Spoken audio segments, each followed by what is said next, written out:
This is my room here in Dubai. So, galing lang ako ng training.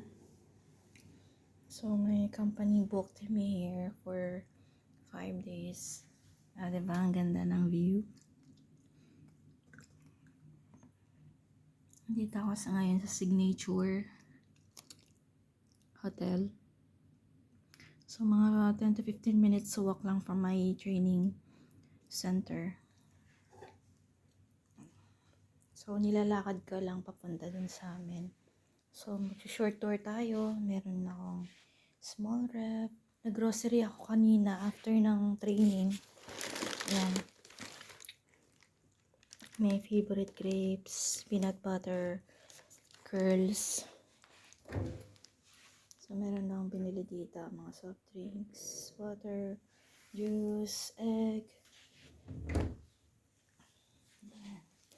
And my favorite coffee. Coffee after work.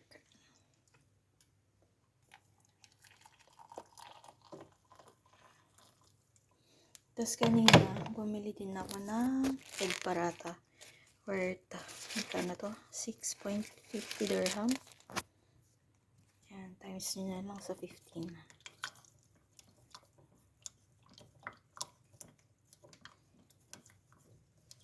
Meron din sila dito ang binibigay sa akin daily na supply nito. Black tea and green tea. Sugar, coffee mate, tsaka coffee.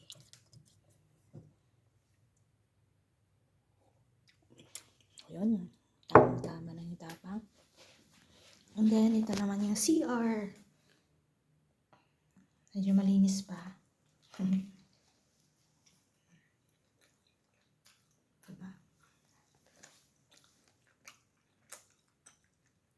Ayan, dahil 6 hours din yung training ko kanina. So, kakain muna tayo ng egg paratha.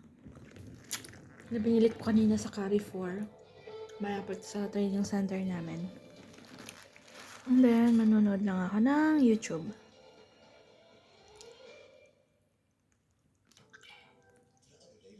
By the way, nandito ako sa Dubai ngayon ha. Wala ako sa Abu Dhabi. Ito, favorite kong tingnan.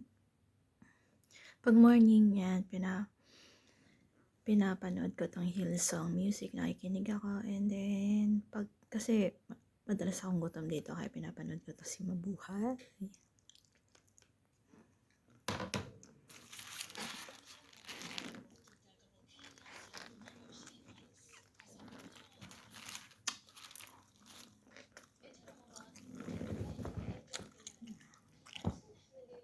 Daming patalastas.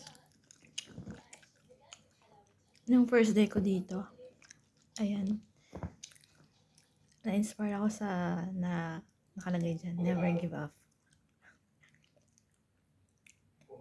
Di ba? So, yan lang guys. Ayan.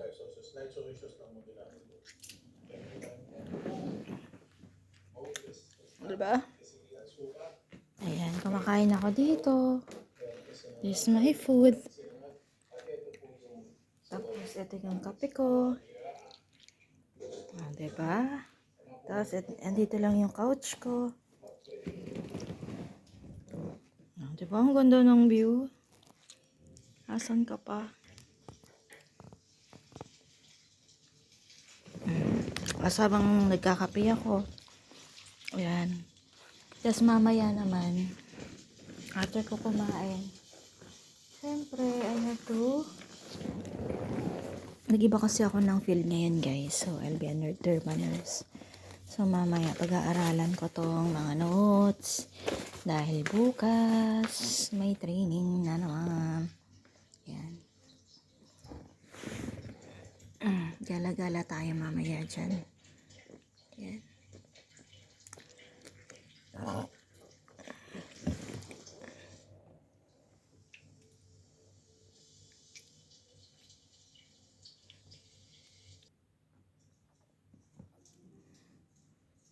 So, nung kinakain yung Mabuhay. Pag uwi ko ng Abu Dhabi, ganyan din lulutuin ko.